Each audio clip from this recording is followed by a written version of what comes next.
So Curtis Sliwa, your upcoming host, earlier today, Curtis, former Congressman Peter King made radio history by throwing a leading candidate for office under the bus live on the air.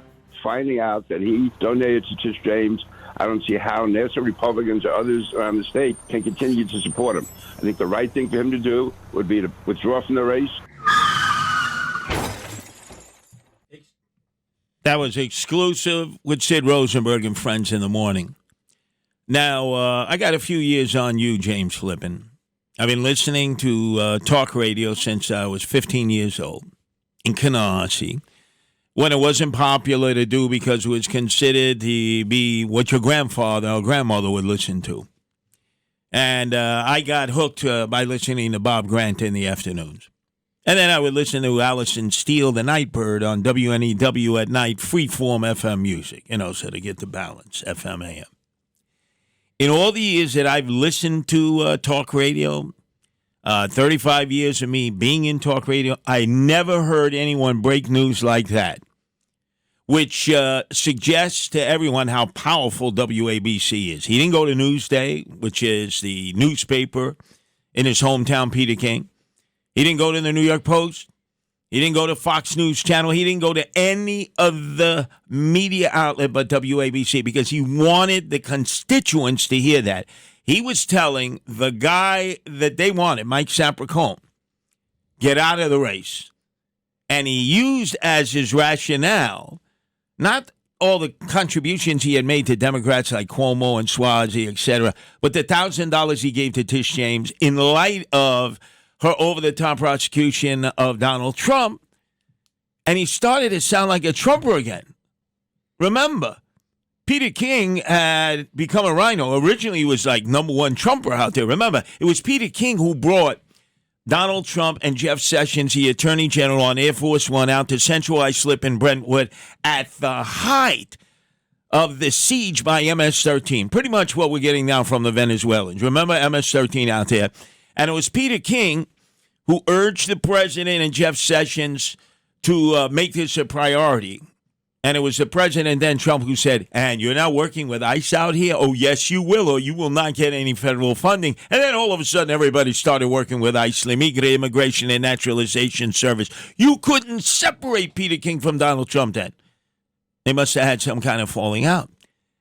But in that interview with Sid, and if you missed it, you got to go back to the podcast, Peter King repeats over and over, Donald Trump, Donald Trump, Donald Trump. I think this is more than just Sapraicone being told to drop out, which he's going to have to do. Yeah, well, and by the way, Sapraicone, you give it that Coney. Whatever. But no, look, I think it's noteworthy that Peter King was talking about Tish James, because if you think about it, when Trump's poll numbers really started to steadily improve over the last 12 months, let's say, it was typically tied to these indictments. Whenever he would get indicted or when he would get, brought up on charges by some court, his numbers would improve because people saw that as a targeted prosecution. So the fact that Tish James is the donation that supposedly offended the Republican kingmakers here, no pun intended, that makes a lot of sense. Well, I'm pissed off at King making radio history with Sid because prior to that, I had the number one situation involving an election. In 1991, when Rudy was running against Dinkins the second time and ended up, thank God, beating him.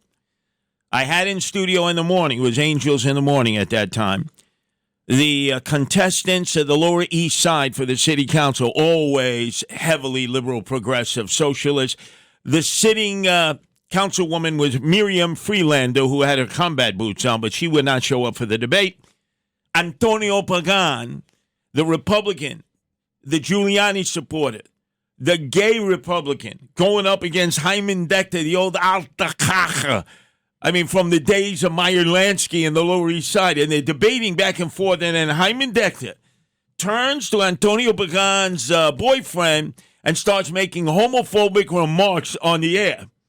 Antonio Pagan, who went on to barely win the election, pulls a switchblade out and tries to stick Hyman Dechter, and they're rolling around on the ground, and I refuse to do anything because I know what is a great radio TV moment. And then we eventually had to kick him out, and they started continuing the fight downstairs in the street. That was the number one story that night, a day before the election. You know who got elected?